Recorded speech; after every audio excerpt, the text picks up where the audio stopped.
what's up, everybody? Welcome back to Behind the Reel. We've got podcast episode number 52.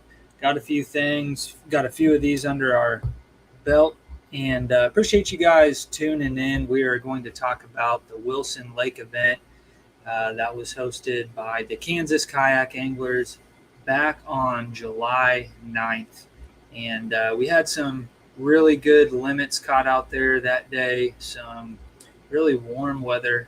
It was a nice, cool night to be camping, I will say that.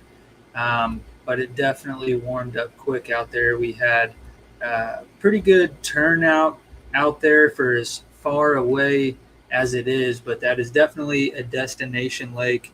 If you guys haven't been, it's definitely something that you should check out.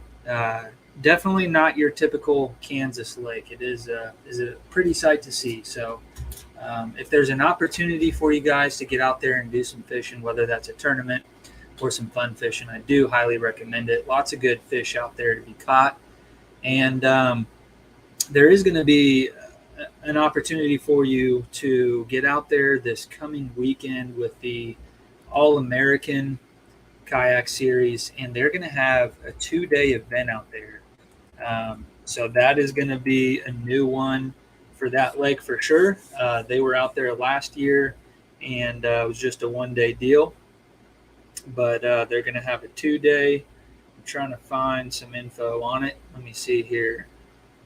There you go. Yeah, so that is going to be on the 30th. So lots of guys traveling for that one, and I think the lake is really going to show out. So hope to see some of you Kansas guys out there representing for the club and representing for the state, because I know there's a lot of out-of-town hammers that are going to come and try to put some of those big fish on the board. So as far as the Kansas Kayak Anglers go, we have got our next event is going to be out at Timber Creek Lake out of Winfield, Kansas, and that is going to be on August 20th, I believe. Hopefully I'm not wrong there. But if you guys are interested in getting involved with the Kansas Kayak Anglers, you can check us out on Facebook. We've got a Facebook group there. If you do have questions, you can always shoot me a message on here as well. We'd be happy to have you. We've got that event, and we've got one more after that. So still got an opportunity to come out and fish with the Kansas Kayak Anglers. We have got 3 anglers on tonight to talk to about how they did out at Wilson and get some feedback from them. We've got Cole, who we just had on not too long ago. We've also got Tim, and we've got Clayton. So I'm trying to think. I know Clayton's been on, but Tim, I'm not sure. Can't remember if he's been on before. This might be his podcast debut. Hopefully I'm not wrong there. But he might have been on last year.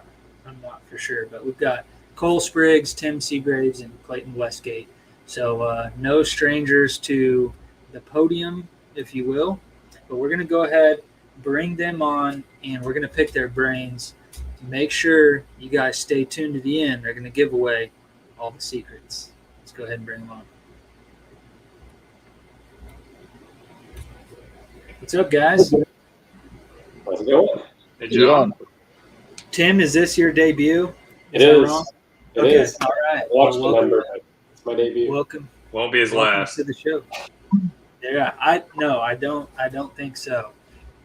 So kind of a cool deal. Hopefully we're not going to be talking over each other too much. I'm sure we will, but kind of cool to get a few different perspectives on here and just kind of go over how the day went for you guys. I'm really kind of interested in hearing, the differences. And one of you guys mentioned it. I think it was you, Cole, before we went live here, about how Wilson seems to be a lake where you can do well from, just about any part of the lake. So you don't necessarily have to find a spot, to do well. So that is definitely something that maybe seems to be more of the case on some of the smaller bodies of water, or how do you think Wilson is different in that sense, Cole, since you brought that up. Well, I have limited experience on that lake, but I had the opportunity to head down early to do a little pre-fishing on Friday, which is something I don't often do.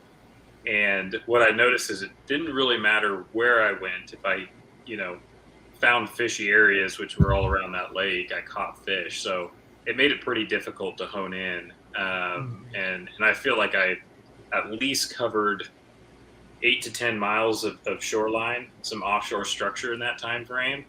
And come tournament day, I caught fish completely different than where I had caught them pre-fishing. So it gave me a lot of confidence that they were there. I just had to figure out what they wanted to eat.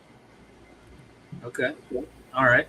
And what about some of the smaller bodies of water, I guess, that we have visited this year? Do you feel those places may be more spot driven? I think what I found is it really depends on how the feeding pattern of lakes work. And I know Tim and Clayton, you guys can chime in here. If, on that lake, I felt like they were happy chasing shad, but they were also chasing bluegill that were up spawning shallow. So they were pretty well dispersed. I noticed a lot of lakes, if they're very heavy shad lakes, you really got to find kind of where those schools are. And there was an awful lot of roamers on Wilson. But Tim, Clayton, what were your guys' thoughts?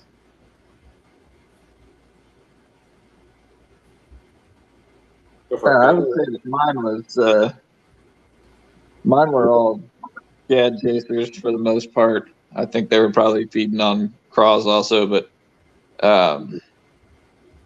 mine were unfortunately were really heavily influenced by the shade that they were on, and once the sun got up high and the shade got small, they pretty much disappeared on me. Yeah, I mean, most of mine came up shallow. I probably caught less than 2 or 3 out in more than 4 feet of water. And I totally thought that bite was going to die, as the sun came up, like you said. But I was catching them late in the day on buzz baits in a foot of water, which I totally thought the buzz bait was going to be put away at 9 o'clock, which I did, and then got it back out, and they just kept biting it. So yeah, Nice. it was weird. Okay. And what kind of so you kind of mentioned, Cole, that you did some pre-fishing. What about you other guys? I went out a week before and fished just a Saturday. Went to some new areas because I hadn't really explored the lake very much. I did pretty well, like I mentioned last year in the Flint Hills tournament there. Yeah. So I had one spot that I knew would produce some fish, but wanted to have some other options, and kind of went and explored different areas, and found a couple that I liked that caught some decent 17, 18 inchers out of, and that was actually my plan for tournament day. Was to kind of go hit those areas to mix it up, but then ended up just sticking in. I kind of pulled a Cole and just stuck in 2 coves and just kept pounding them, and tried to be efficient with the fishing and not cover too much water. So, yeah. Clayton, was that picture of the striper? Was that from pre-fishing or afterwards? That was from my campsite. I got tired. I got down. I left the house about 2 o'clock in the morning on Thursday, so I got out there and pre-fished Thursday, and then Friday also. So by Friday afternoon, I was pretty wiped, fighting the wind, and I knew where I was going to fish, so I didn't need to be out there anymore. So I went back to my campsite, and I'd caught a couple white perch and put some cut white perch out on my catfish rods that I always bring with me, and ended up with a striper on one of the catfish rods that was a pretty big surprise. I caught a little one out there last year on a jerkbait, but it was maybe a pound, so that was substantially larger. Yeah, definitely. So you camped out there the night before. It almost got chilly that night. I had to cover up. I wasn't expecting that. Yeah, Thursday and Friday, both nights they got pretty cool at night. It was scorching hot during the day. Thursday especially was flat calm. There wasn't any wind, so it was a scorcher out there on Thursday. But then overnight it got cold. There you go. There's the striper that he caught from the bank. About stole his rod and reel combo. Yeah. So, and then it looked. I think you had another picture here. There you go. Longer than the board. So, heck yeah. Yeah. By the time I got it in, because I'd gone to the shower house. I'd already made dinner and everything while I was sitting there watching my rods, and so I caught a channel cat while I was there, and I just decided to do the dumb thing and leave the rod out while I was going up to the shower house, and left the bait clicker on. So I don't know how long it had been on there, but it pulled all but about 10 wraps of line off the spool, and I got back and I had a rod holder in the ground, and it was gone. The rod was gone. So I ran down the bank and I heard a couple clicks, and it was probably 20 feet down or short of the water. So it almost had it to the water, but by the time I reeled that fish all the way in, it got up to the bank and just went belly up on me. So I ended up keeping that one. I kept 5 walleye also that I gave to my friend. So he got a pretty good fish dinner out of my fishing trip. And what were you catching those on? I caught 3 walleye on a flutter spoon, 1 on a Ned rig, and 1 on a 6-cent catwalk. So, oh, wow. Okay. That was a surprise. Yeah. My first fish of the tournament morning was a 20-inch walleye on a walk the dog bait. I think I do remember you posting that picture, and that was that a first then?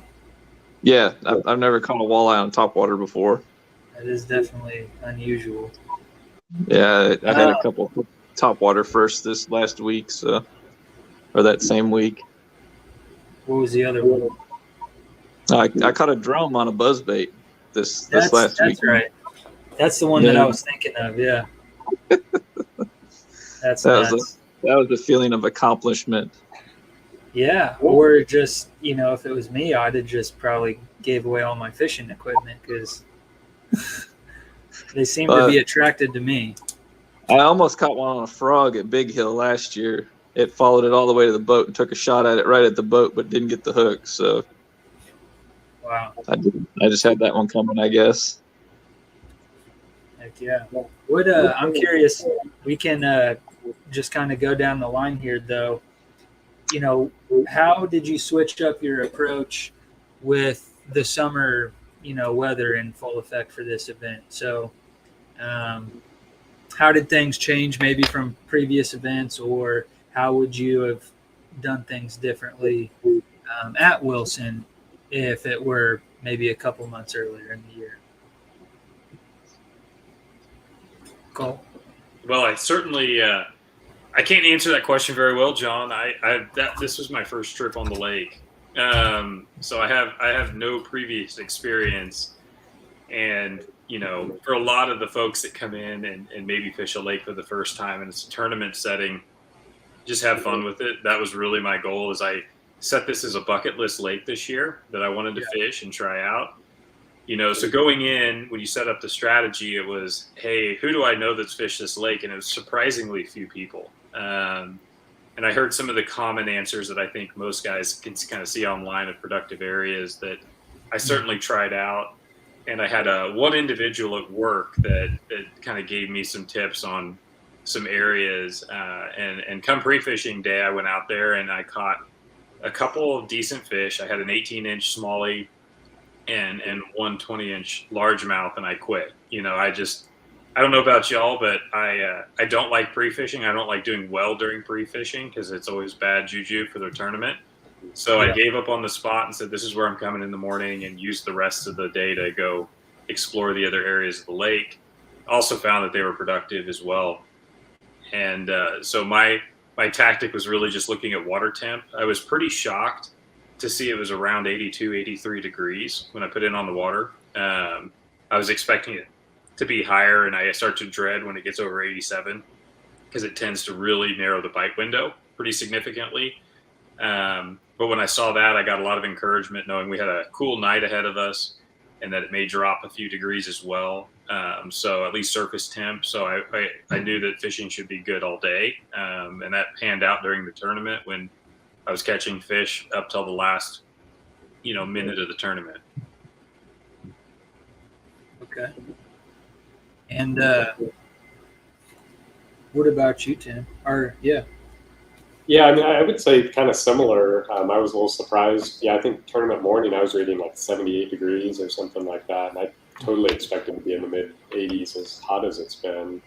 So I don't know if the rain had cooled it down or what. But before pre-fishing, I totally, being kind of middle of July, I was expecting to be, kind of offshore a little bit, out in 7 to 10 feet of water for most of the day. And like I'd mentioned, I didn't really. I mean, I caught a couple out in that depth, and the smallies definitely kind of moved off like as the day warmed up. I caught my first one of the day in the first like 15 minutes of the tournament, that like 18.75 smallmouth on a buzz bait up in like a foot of water. But then, as the day went on, the smallies definitely moved out into 7 to 10 feet of water at least, with some sort of cover out there.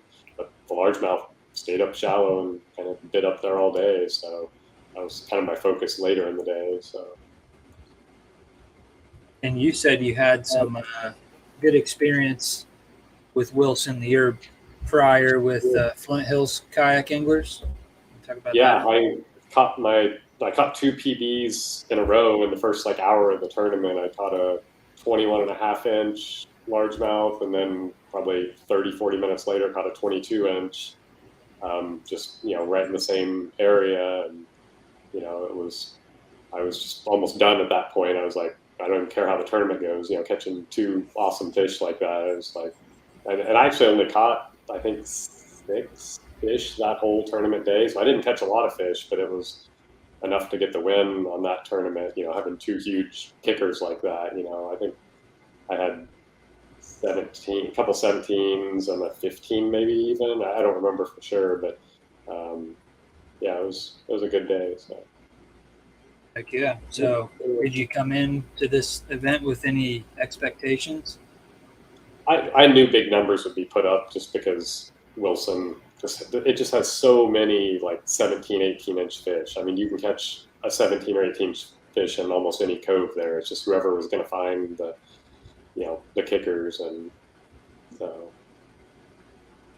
Okay. But you didn't feel any pressure anyways?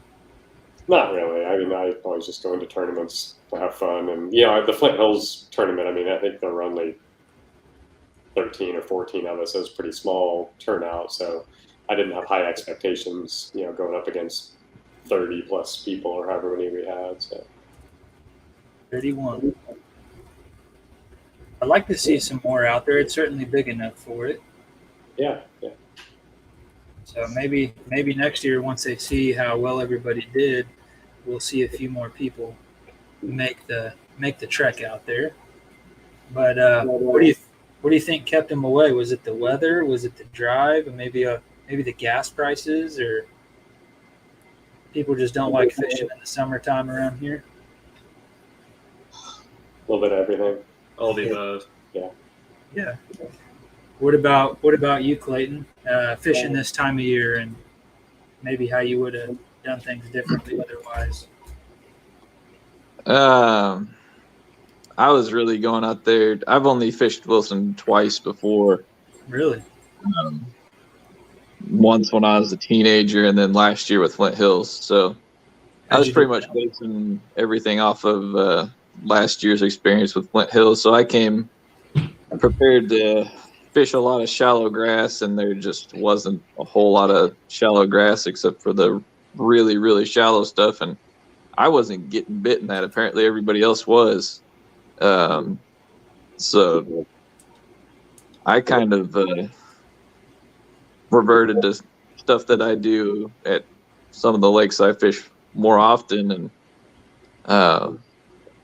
that was working for me. So I was just hoping it was going to hold on long enough for the tournament day, but I probably just stuck with it too long. I had a pretty good bag really fast early in the morning, and was just hoping that another wave of fish would fire up in the afternoon, and they just never did. Yeah. What you want to talk about any of the baits you were throwing, or maybe the one that you were hanging on to a little longer than you should have? I caught 3 of my fish on a Ned rig, 1 on a tube, and 1 on a flutter spoon. I lost a big fish that broke me off on a flutter spoon that could have really helped me, but I don't know. I probably should have just moved from the area I was fishing, because I think it was so dependent on shade. Once the sun got up high, it kind of just killed it, and it was deep water, so they had a lot of room to spread out and roam around. Okay. So you were fishing a little bit deeper. Yeah, I mean, I was fishing down on the dam, so I was sitting in 55 to 45 foot of water most of the time. Are you live scoping, or how are you seeing these fish? No, I got a 10-year-old Lowrance on my kayak right now that it don't even have down imaging or anything. So just 2D sonar, yeah. and you're seeing these fish schooled up, and then you're throwing to them, or are you just playing the guessing game? Just guess. I knew they were there, but yeah, they were going to be there. They weren't, and they were, so it worked out. That's impressive.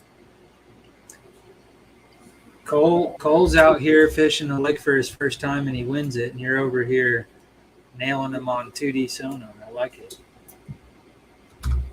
What about the other guys in the group, Cole? I think we talked about it last time, but maybe just briefly talk about what you're running for electronics. Yeah. So I have a Garmin 93 SV, no live scope or anything on it. I got to be honest, I probably use it more for depth and water temp than I do anything. It is side scan capable, but it's never on for me. I tend to like 2D better, because if I want to see how fish are reacting, I can pick that up better than the down view. Down view I use more for the ability to see structure, and I use the 2D more to see fish and kind of understand the size of the fish that are down there. But in reality, it's my depth finder and my water temp gauge, in case I get into an area where maybe a creek channel swings up and I see a drop off in the water temp or something. Okay. Tim? I've got the exact same unit as Cole, and yeah, I'm pretty similar. It's water temp and depth is kind of my focus. I usually have side imaging on, but I'm not really an offshore structure fishing guy. I'm usually up shallower than that. So, which is something I think I should get better at, especially you get into the heated summer like this and they start pulling off more into some cooler water, then, I definitely struggle a little bit more there. So, or in the wintertime when they're, out a little deeper. So, do you think I've heard people say that the kayak guys tend to beat the banks, and I guess looking at it, that's what a lot of us do. I'm definitely guilty of it. Well, sure, yeah, it's an easy way to kind of read top structure. I think everyone's got working eyes for the most part out there, and you can kind of get an idea what's going on. But it's I think it's also the nature of how bass feed. I think if schooling fish will chase shad, that's for sure, and you can certainly find a big school or fish of a similar size. But I know I was out on Wilson pre-fishing, and down in about 30 foot of water, I saw a whole big school of fish that were bigger than crappie. So I dropped down on them and was able to pull up a 13-inch smallie, dropped down again, and it was like a 13 or 14 inch smallie. And I realized the school was all about that size, so I moved on and I progressed. But it takes a big commitment because often fish offshore are not moved up and feeding. That's just my opinion. If they're chasing, they like to chase stuff shallow, and then that's a great way for them to attack and feed. So sometimes you may find them out deep, but sometimes they're just schooling, resting up, and then they're going to end up pushing stuff shallow to actually feed where they'd actually hit your lure. Okay. What do you think about that, Clayton? I mean, being that you were doing the polar opposite, right? You're out in 50 feet of water, and maybe you come from a boat, right? I mean, that came before the kayak, I believe. Yeah. How does that play into your game plan? Deep water fish are a big commitment. You can spend a lot of time trying to find them, and then you can spend a lot of time trying to make them bite and never be successful at either one of them. And you can burn up a lot of your time doing that. And when you're in a kayak, it's not like you can just fire up your motor, run to another point or another ledge somewhere. So it's really a difficult thing to do from a kayak. If I know that something is there, I can go check it out real quick and see if there's fish on it, or try to fish something offshore. But I'm a shallow water guy anyways, even if I have the boat. I tell people all the time, if I can't touch bottom, I get nervous. So that's how I like to fish. But sometimes you have to get a little out of your comfort zone, and that's where I was out there. I was definitely not doing what I prefer to do. That smallmouth that I caught on the flutter spoon, that was the first bass I've ever caught on a flutter spoon. So Really, I was definitely not doing anything that I was confident in doing, but it's what I felt like I was going to catch my fish doing. So that's what I was out there trying to do. and was that because us kayak guys are all, everybody else you're just assuming is going to be on the bank, or like what pushed you out that way? I guess did that play a part in it? A little bit. It was a little bit of strategy because I pre-fished around Manuka. I did all right there, and then Friday I tried around Hills Creek. I didn't actually fish Hills Creek. I just went and looked at it, and there was kayaks everywhere. So yeah. I went across and tried in the marina, and there was kayaks everywhere, boats everywhere in there. I still caught a couple nice fish in there, but I didn't want to deal with that many kayaks and boats all around. So I kind of tried to come up with something that I thought I could go do and have mostly to myself. And I didn't think anybody else would be down there. And then until like 2 minutes before it was time to take off, I was the only kayak at that launch ramp before two people pulled up. But I was already taken off by the time they were even unloading. So, but I had like 3 boats pull up right on top of me right when it was time to start fishing. So Really? I had to myself for just a minute. I got to watch them catch a 5-pounder though. Oh man, what were they throwing? They were throwing a topwater right on top of my Ned rig. Man, so were they was it something that they were close enough you should have cussed them out, or what? Oh yeah, for sure.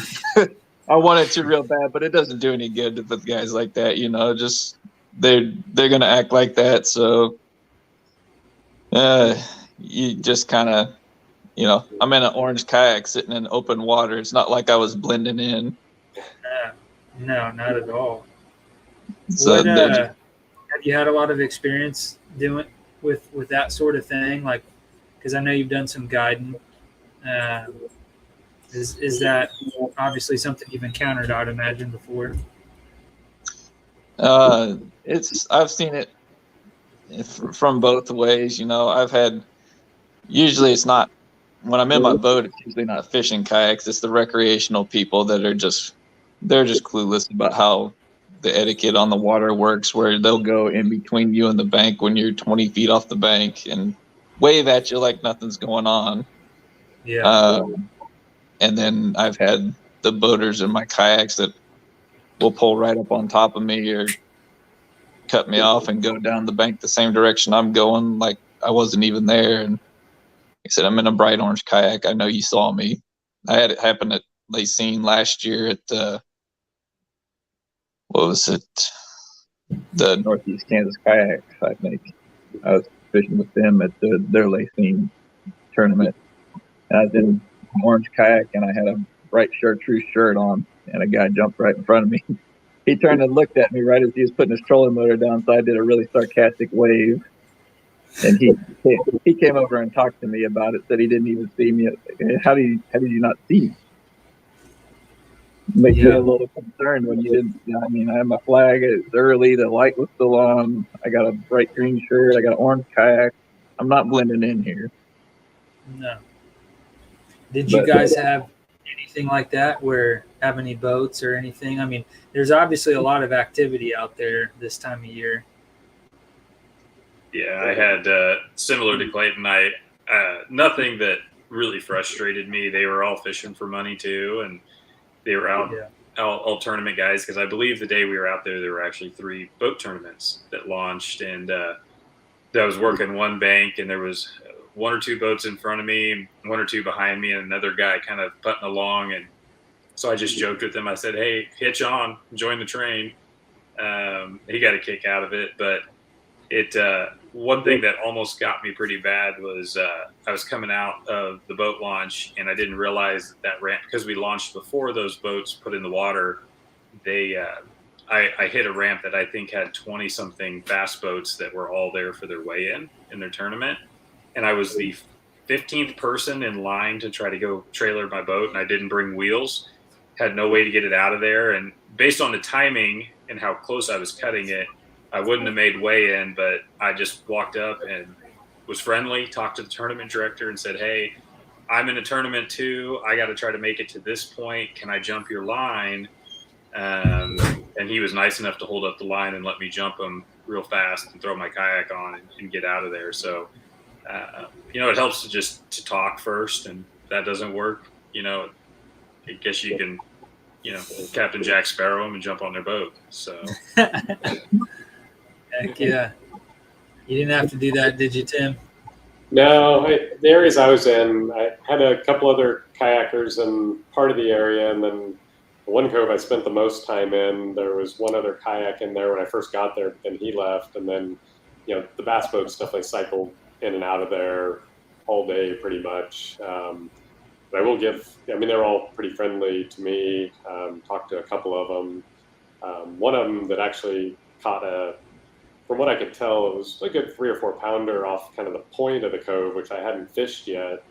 And so after probably an hour after I saw them, I'm going to go up and fish that point, because I haven't, I've fished this whole cove multiple times, but I'm going to go up to the point, and I go up there, and that's where I caught my biggest fish of the day, the 20 1/4, nice. Right up there where I saw them catch that, probably similar to a little smaller sized one. So, it's always fun, especially, when you see the bass boats struggling. They're in there, or they'll pull in and cast 3 times and then leave, and you're like, I've got like a dozen fish in here. There's some good fish in here, and they, leave after 3 casts. I always find that amusing. So. Yeah, definitely. Yeah, I've seen that too before. I saw it out at Melbourne. I don't know, whenever that was the last time we went out there, and it seemed like that's definitely something that plays into the kayak anglers' mentality, is we've developed maybe more patience, and because we can't move around so quick. But yeah, you see those bass boats, they come in and make a few casts and they dip, So is that how do you guys approach an area? Are you guys spending a lot of time? Are you trying to milk the area for everything that it's worth?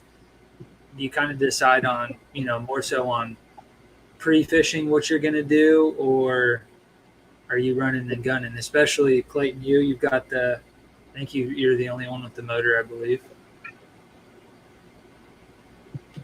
I don't have a motor on my kayak, but Oh, okay. For some reason, I was thinking you had you got the Old Town, but it's a PDL maybe then. yeah, it's just the 120 PDL. But I like to try to fish the spot out for as much as I can, but I'll have secondary spots a lot of the time, and I'm not afraid to move, and a lot of times I'll end up moving spots. I've done it more often than not, but I try to be pretty patient. Like this one and Melbourne, I fish pretty much the same spot. I guess I fished two spots at Melbourne, but it was two really small spots all day. Yeah. Yeah, I'm probably one of the slowest fishermen out there. I tend to hunker down if I can. I'll move quite a bit until I catch something, and that kind of clues me in. And I don't work a lot of shoreline. I'll make long runs to places, but I certainly just have. I just break things down, and then if I catch one, I'll come back in 15, 20 minutes and try it again. Yeah, I would say I've definitely transitioned. Last year, I would spend a lot of time moving around.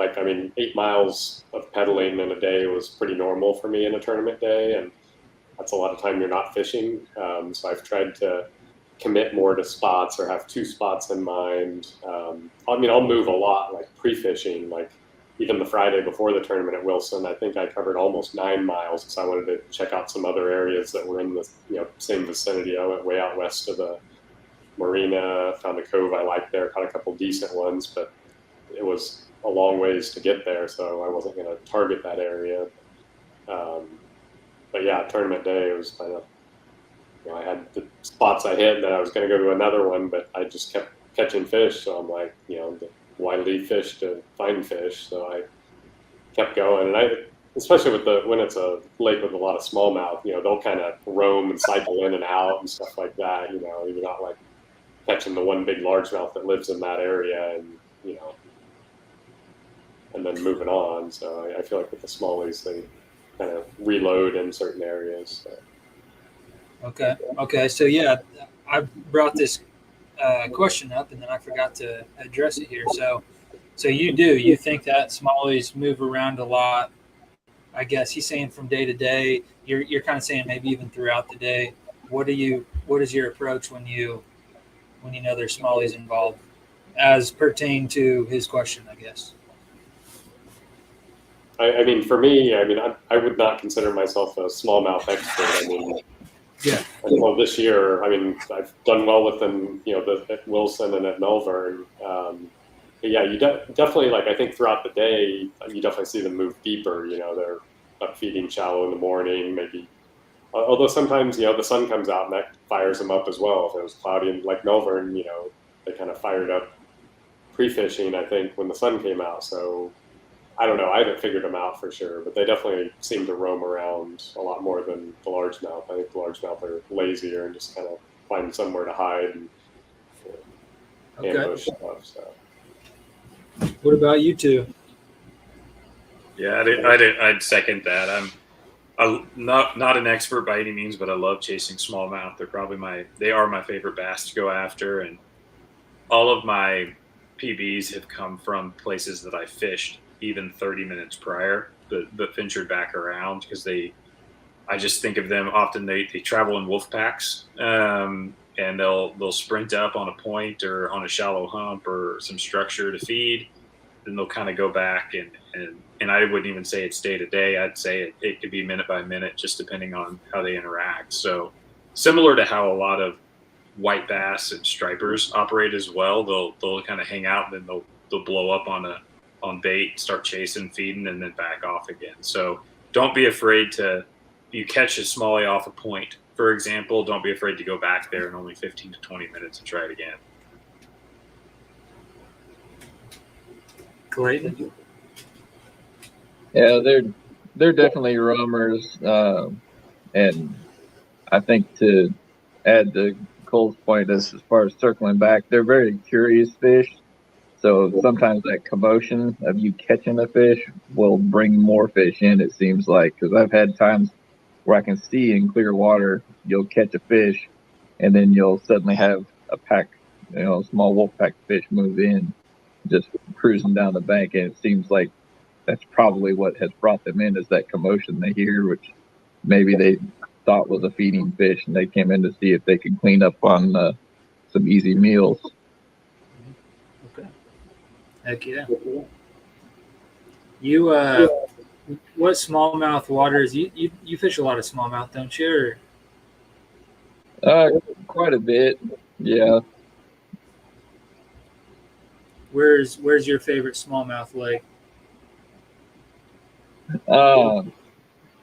I really like fishing Melbourne and Milford, both for the bigger reservoirs, but also Wabunsee and Lake Shawnee. Do you catch quite a few out at Shawnee? Not a lot, but it has some monsters in it, and I like catching big fish, so that's one of the lakes I like to fish more at. That's where my PB smallmouth came from this spring. I caught a 19-incher there. So. Nice. Yeah, that's where my PB smallmouth came from also. How big is it? Oh, I'm not showing the length because I caught out on my boat. I've only got an 18-inch board, but it was 583. Wow. So, like, what is a smallmouth that weight? What does he measure? You think 21? I would 22? Guess probably 21 and a half. Yeah. It was in big old football May. Or what? It was in May, so it was kind of not super fat, and it had one as big, if not bigger, following it. So, wow. There's some real big ones in there. I mean, Ned caught I think it was a 6'9" or 6'10" out of there a couple years ago. So Jeez. it has absolute giants in it, but there's just not very many of them. Cole, we might as well ask you. Yeah, I mean, it's for me, I like everything that those guys have mentioned. Melbourne seems to be good for numbers, has some good quality in it as well. There's smallmouth, now in Clinton Lake, and it's getting better. It's still on the upswing, I think, right now. And then you look at lakes like, Perry, Wabunsee, all of them have been good. And I've certainly caught a few 21s out of those lakes, and they're a lot of fun. Wow. I need to be better at targeting the pre-spawn to get the big bellies out of them, but I have always found with smallmouth, I do my best in the summertime from numbers and length, maybe not weight, but they just, when that water gets hot, their metabolism churns and they got to feed. So it's certainly makes it fun, and I tend to do better in the fall and the summertime on it.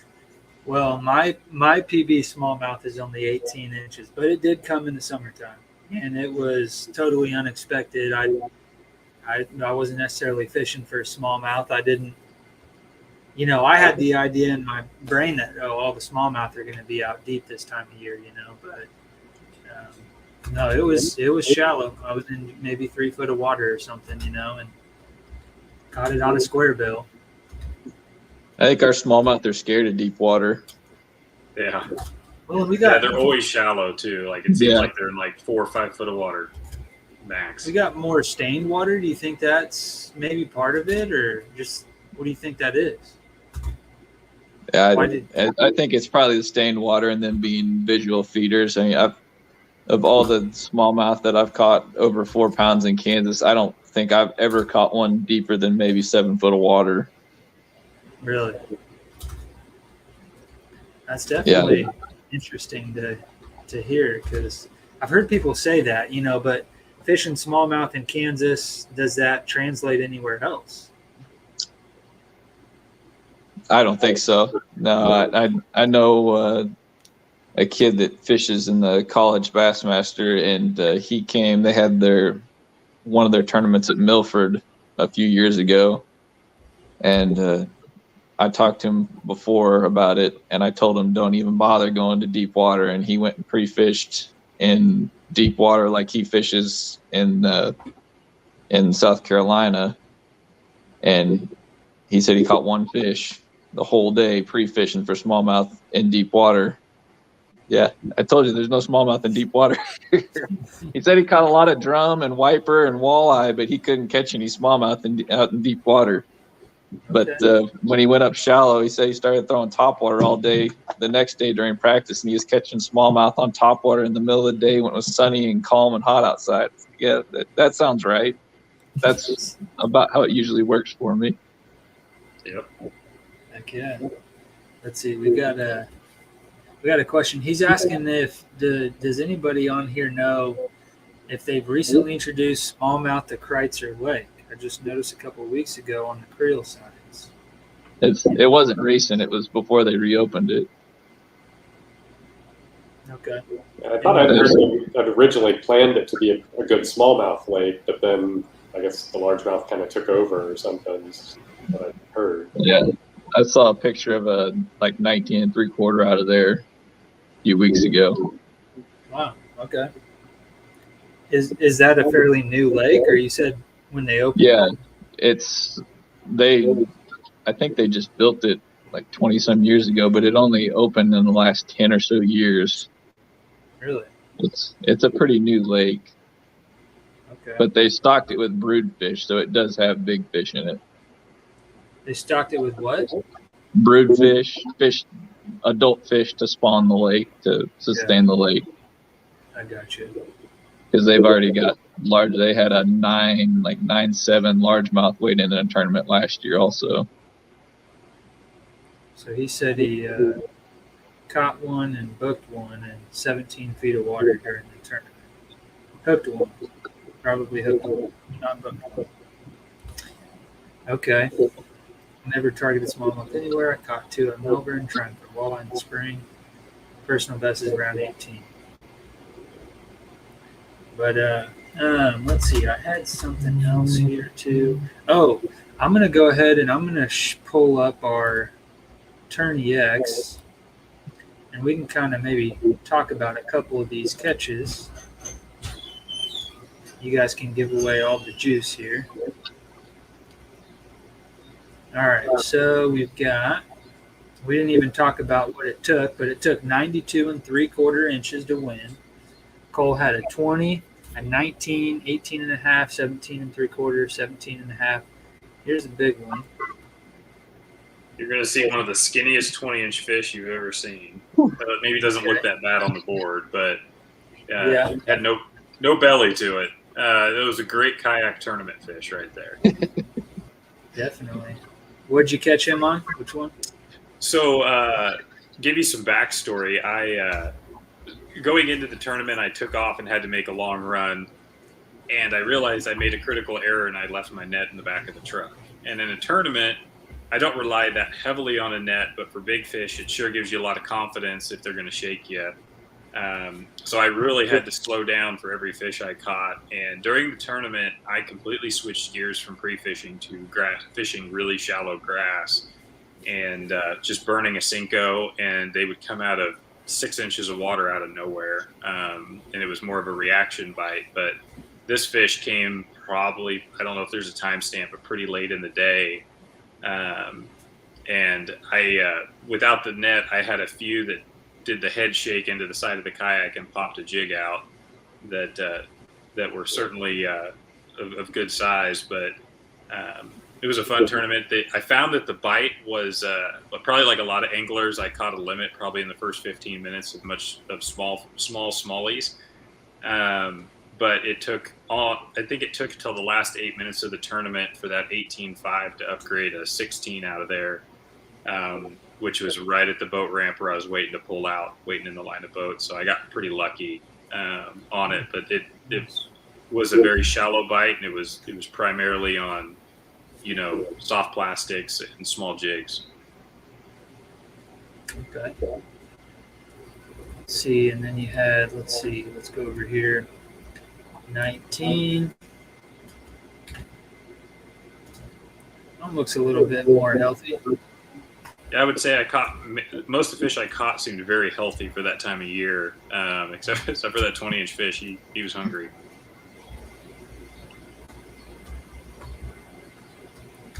$18.5. Tim's got a 20.5 here. Let's see. His is skinny too. Yeah. This is the one I'd mentioned. I caught off that point after I saw the boat catch one, so I went up there a little while later, and I think I caught this one off bladed jig. Okay. So, The grumpy fish? yeah, grumpy fish. I think it was green pumpkin. I fished green pumpkin and white. But, and this was that first smallmouth I caught first thing in the morning. And Josie and I were messaging back and forth just because, it's kind of a blurry picture. And I got the picture and I was like, had him in the net, and I, looked at the picture. I'm like, oh, it's blurry because it was so dark. I couldn't get good light on it. And he was almost 19, but I couldn't get him to stretch. And so I get him back on the board to try to get a better lit picture, and flops right beside my net, because I had my net sitting there to catch anything that flopped, but he went right beside it. And, I've got it all on video of him just right into the water. And, but that was on buzzbait up in probably a foot of water next to a little bit of timber out in the water. So Let's go to the next one here. We got 18.25. You filled the limit of smallies pretty quick, didn't you? I think I remember a bunch of. Yeah, I had my limit overall, and it probably took me an hour, maybe. Not too long, but one of those 17.25s, I think, or largemouth, might have been that one. There are a bunch. I don't see the line, but I had my reel at it was when I switched. Yeah, it must have been that previous one. I switched back to buzzbait. I got up in some shallow water. I'm like, well, I was sitting in 2 feet of water, and this whole cove was 2 feet or less. And I was like, well, I'll throw the buzzbait up near shore and pull it back and see what happens. And, bass hits it, set the hook, and then I start reeling, and my reel won't reel. It's something in the gears got jacked up, and he's jumping with it in his mouth still. So I have to hand pull this bass back to the boat, and I think it might have been this one. It was either 17 or 17.25. I got that on the video as well, and but then the reel worked fine the rest of the day. But I had to cut off a bunch of lines that got all tangled up, being piled up in the bottom of my boat. But I got him in. So that's pretty wild. I would have definitely lost that fish. All right, Clayton, he's got a 19 and what was it, a quarter? Yeah, 19 and, like 19 and a quarter. My son's pointing out your Crocs. He's got some just like them. He likes your your style. Yeah. What'd you catch that on? Was that a Ned fish? I see that. That was a tube fish. Okay. And are you fishing deep water with a tube, or is that? Yeah. They were all out over that deep water. So are you you're not fishing that thing on the bottom, right? They're just hitting that thing as it's falling in front of them. Yep. Okay. What is it is it that kind of spiral down that gets them? Is that what the idea is? I guess they like it. That's all I know. That's a pretty stout one there. He's got. That's a Ned rig fish. Okay. And you're doing the same thing with the Ned rig, I guess, in that deep water? Okay. Yeah. Smallies. I've seen a couple of these smallies have some real pretty colors on them. Yeah, that was the flutter spoon smallie, I believe. Nice. The other two were both Ned rig fish. 91 for third place. That's got to be up there with some of the best, top 3, I would imagine. We'll have to look at that, but 91 for third place, and then we had 89, 87, 85.25, 84. I mean, that's just stacked. Look at that. 11th place is 83 3/4. So I mean, everybody was just right there, ready to take the other guy out with maybe a coup or two. Heck yeah. Well, what did you think, Cole, about Wilson, it being your first time? It is. It's an incredible lake. Put that on your bucket list for sure. And it's a very pretty lake, so it's a good one to take the family to, even just recreating. So it's something that I feel like any Kansas angler should definitely put on their list and soon. And I'll certainly want to be back at some point.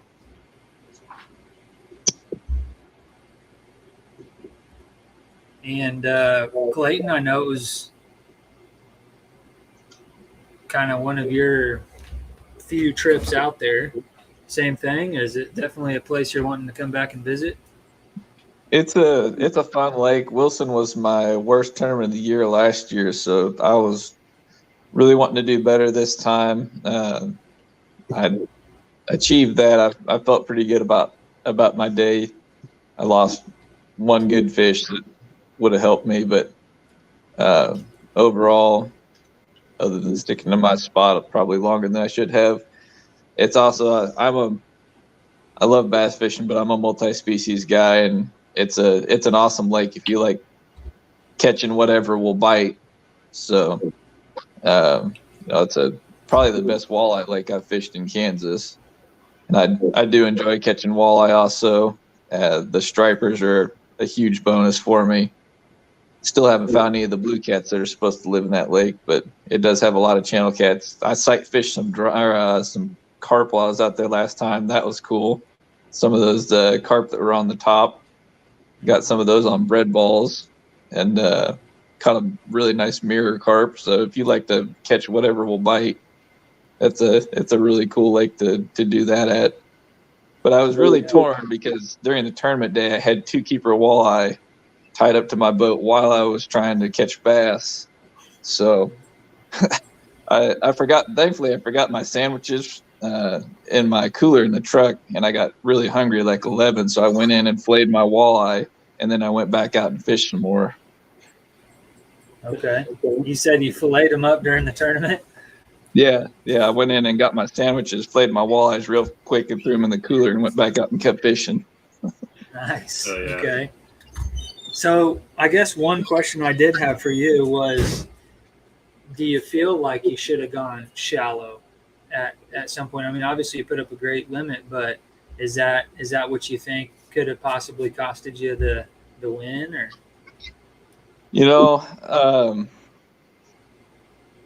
I'm pretty happy with what I did, because in reality, I was 1 bite off. I had 1 bite.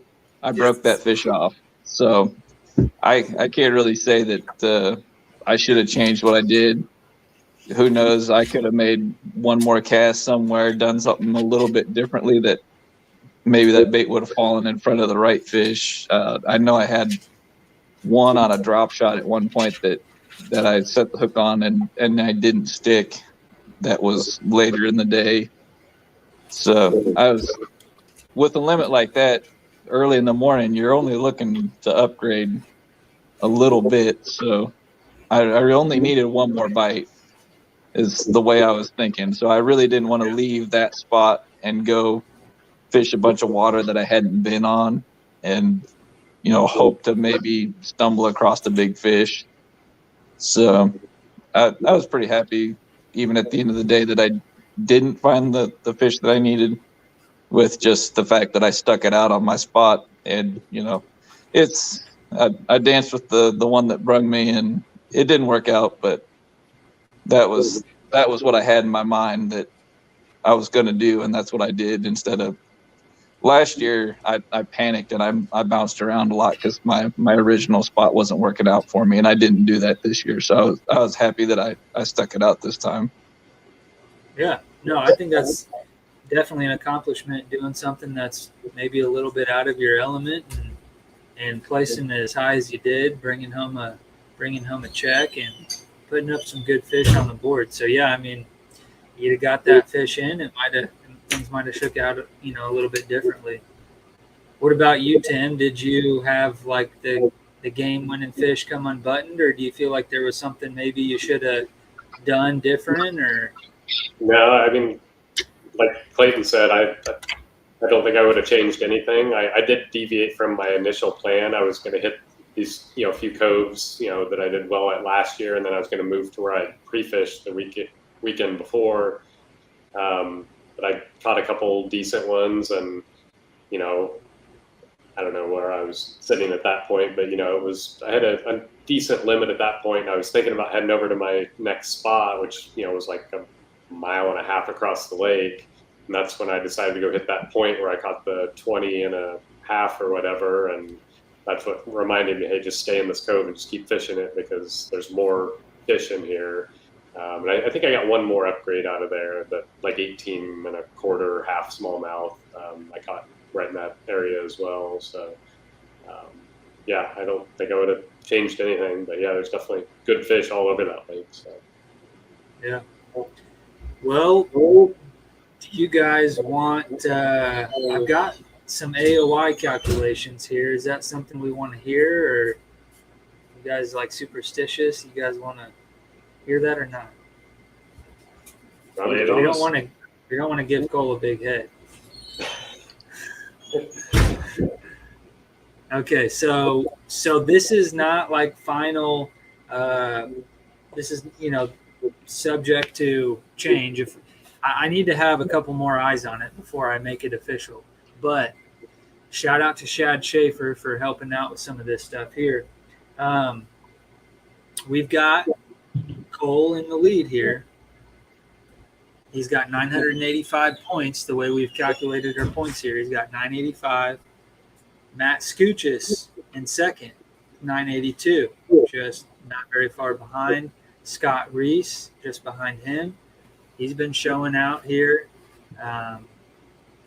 He's been showing out all year long, but especially the last 3 or 4 events, he's done really well. Austin Applegate, 965. Jay Schwarzkopf is up there with 965.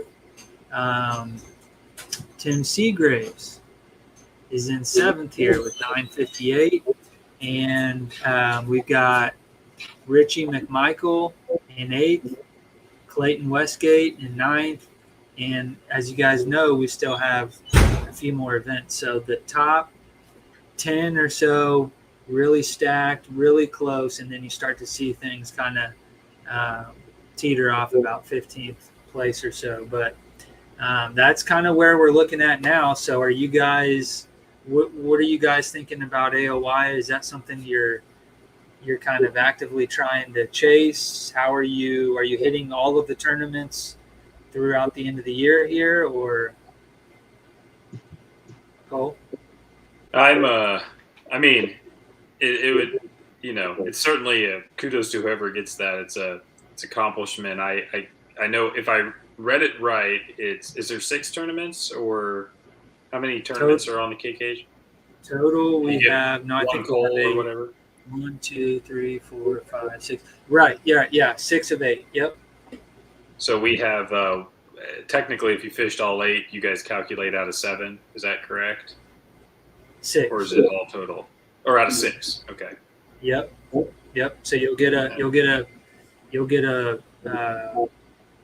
couple freebies, a couple redos, which we've got 2. I mean, it's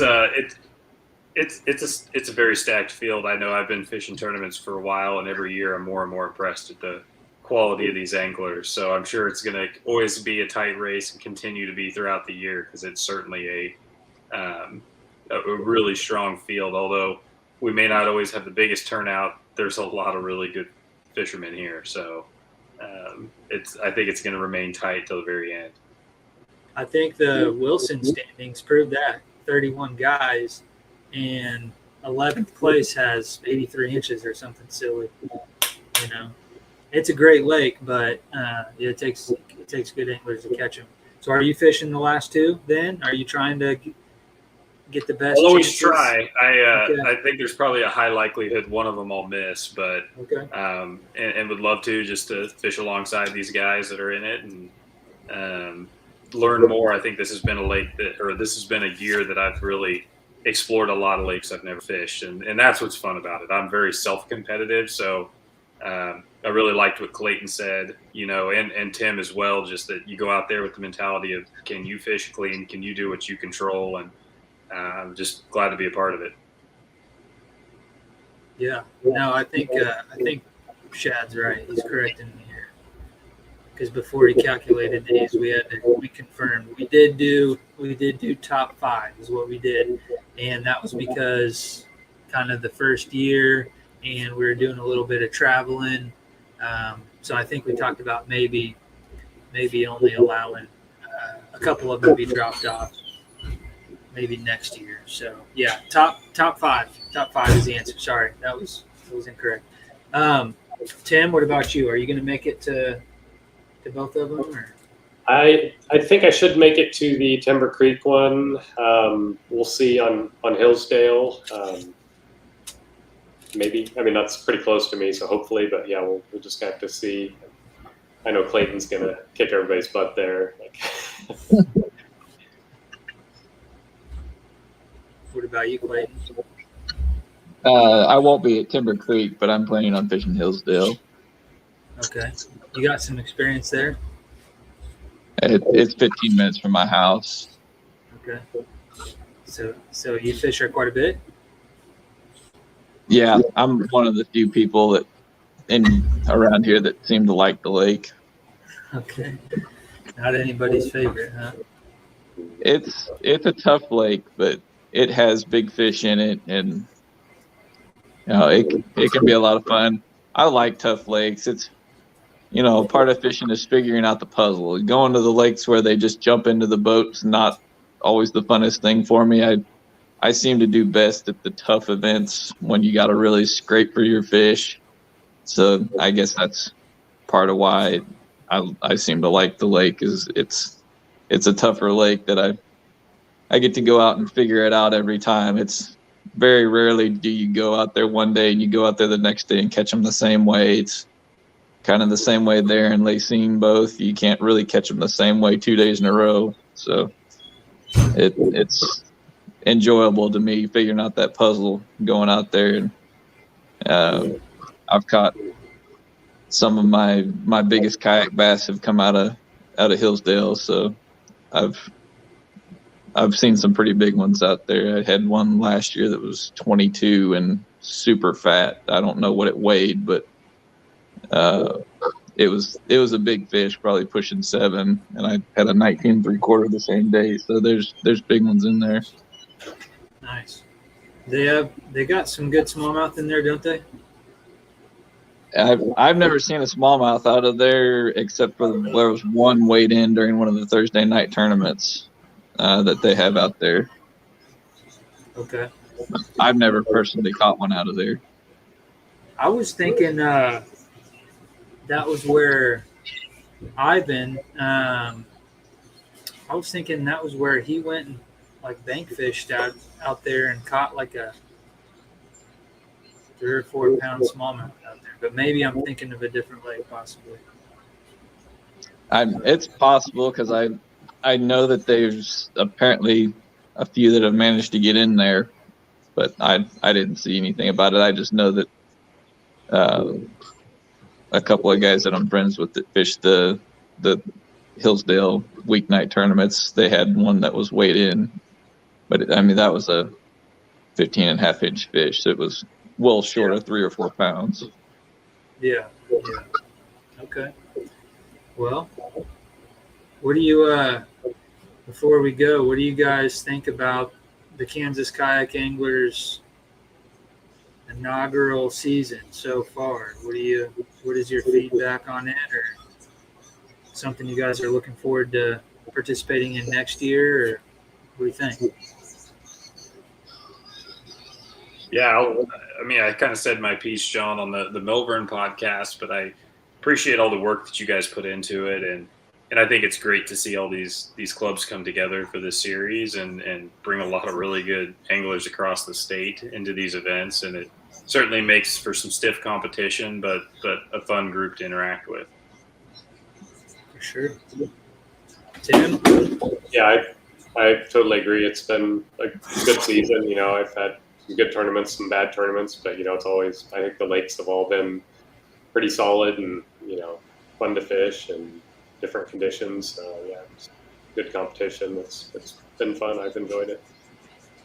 Yeah, I know the Timber Creek one. We may not see that one back. I didn't figure we would probably, but I know there's been some chatter online about the size and some of the rules and whatnot on that lake. So, but other than that one, I think it'll fish better than people are anticipating. I think somebody's gonna hammer them.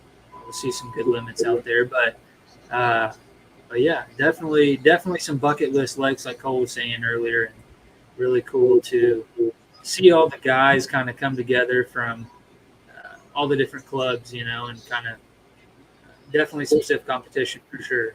But nice to, I'm sure some people have made friends, people that maybe they wouldn't have otherwise. So, Clayton, what about you? I've enjoyed it. The lake schedule's been pretty good. I was actually looking forward to Timber Creek because from what I've seen from the lake, it reminds me a lot of Olathe Lake right by my house that I fish a lot, and I was really thought it was going to set up well for me, but I made other plans instead. So I just don't get many days off, so Yeah, kind of got to prioritize sometimes. But for sure. yeah, it's been really enjoyable. It's a heck of a group of guys to fish with. It's when you think you really got them, and somebody's got them just a little bit better every time this year. It's something that we need to ask Cole about. Sorry, keep going. Yeah, no, it's been a lot of fun. I've done some different things this year. Trying fishing in the bigger groups. This is only my second year fishing kayak tournaments, so I'm still kind of trying to figure things out. I've had a lot of issues with my electronics this year, so even though I don't use them a whole lot, it's kind of frustrating when you spend the money on them and they don't work. But I've tried to fish some different areas, and it's putting me outside my comfort zone, making me learn, making me get better. So I think that's a really important thing when you've done it as long as a lot of us have, that you're not going out there and just doing the same thing over and over again and getting the same results. Even if it's not putting you at the very top, you're still going and learning, and that's a really important thing. Yeah, absolutely. I think that's what keeps us all coming back, Yeah. As consistent as, Cole may be, or, you guys as consistent as, you might be, you can't win every time. And the amount of times that you win, far outweighs the amount of times that you don't. So it's a humbling sport for sure. But yeah, as long as you're kind of patting yourself on the back for those small victories, and keeping yourself motivated and not getting down on yourself. But yeah, like going out and smashing them in 50 foot of water, like that's a pretty sweet accomplishment, and coming in second place with 92 inches. I mean, that's pretty badass too. So you got a nice plaque to show for it back there, I see. And Cole, we need to ask you about your sandbagging ways though before we go. I have my reasons, and they're not competitive reasons. So it was one of those things that hit me early when I was tournament fishing, and back when Tourney X was fairly new, I really struggled with cell service and the ability to get fish submitted. So I started just saying, hey, when I started reading through the rules that I had time to submit once I got off the water, I found that I saved myself a lot of time in between scoring fish. And I tend to be in a pretty big rush when I catch a fish because I feel like there's more there that I'm missing out on. So, until there's a reason to submit them throughout the tournament, I think I'm going to keep keep doing it in the end of the tourney. But it's not because I hope to hide from the standings or anything like that. It's more of a, hey, it's an efficiency game, right? I realize that I'm gonna go out there, and I think there's a lot to the mentality of guys that do submit. I think if you catch a good fish, catch them early, it's a really good way to demotivate the field. So I don't even turn on Tourney X until around 11 or noon. I fish against myself. I see if I can compete and do what I think I can accomplish. And so that's always my sandbagging thing is purely just, hey, it's more efficient for me to take the picture, make sure I got a good one and move on, and then spend time in my truck in the AC going through the pictures, selecting the right one and uploading them. And that's, we may motivate that. We have talked about casual bass guys down here talking about hourly big bass. So that may be something that changes your whole approach to it, potentially. And maybe hourly big bass won't pay enough to, take that efficiency, because, are we fishing for hourly big bass, or are we fishing for five, five of the best fish? So, but that is something that we have talked about. We are trying to grow the series, and do things that maybe some of the bigger series do. And I know hourly big bass is kind of a fun deal, and it gives people another way to kind of get paid, and kind of keeps people motivated too, I think, because anybody can kind of, you might win big bass with a 17-incher, hourly big bass pot. So it's like at that point you're gonna want to, probably upload all the, as you catch them. But that is something that we've talked about doing. And as we're talking about growing the series and whatnot, just so you know, if you guys weren't already motivated for the Angler of the Year title,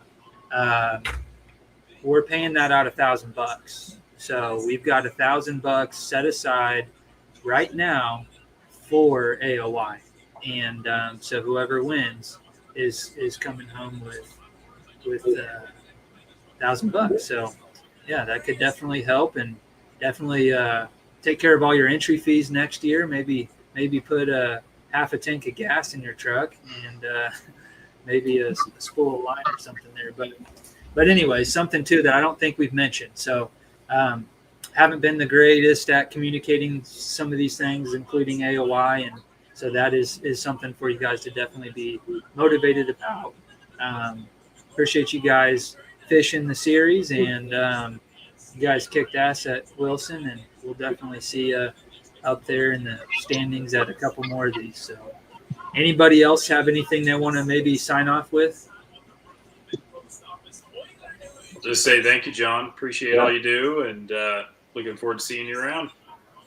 Definitely. Yeah, guys. Well, appreciate you coming on, and these things have proven to work. We've seen a few more people participate, and a couple of them because they're seeing podcasts like this, and so yeah. Just thank you guys, and we'll see everybody that's coming out to Winfield out at Timber Creek on August 20th. I'm going to go ahead and sign out. Cool. Take care. See you guys. All right. See you. All right, guys. That's it. Appreciate those guys for coming on and spending some time with us. An hour goes by pretty quick when you've got 5 guys that love to talk bass fishing. So, yeah. And as you can see down there, Organic is liking the idea of the hourly big bass. That would definitely motivate people to upload fish throughout the day. It'd be kind of another cool way to get paid. So let us know what you guys think. All of you guys that have participated in the group this year, thank you. You've been a part of the inaugural season of the Kansas Kayak Anglers, and I think it's been a successful year. So guys, thank you. And if you haven't already, subscribe to the channel. We've got more of these coming up, and I haven't mentioned, but I will go ahead for anybody that's still on and mention we're going to have A special guest on should be next week. I'm still kind of ironing out the details with Mr. Matt Streichel from SB Fishing TV. I've been watching his YouTube channel for years, and I enjoy his content, so I'm really happy to be having him on. I might go a little fanboy when he joins in. So if I freeze up, you guys are gonna have to be in the comment section for me asking questions, so we can keep the conversation going. But really blessed, I guess, to say, with the way that things have worked out with the channel, and appreciate your guys' support along the way, because if you guys didn't watch, it wouldn't grow. So make sure you share this with a friend, introduce somebody to the Kansas Kayak Anglers, and we'd be happy to see you guys out there on the water. So we'll see you on the next one.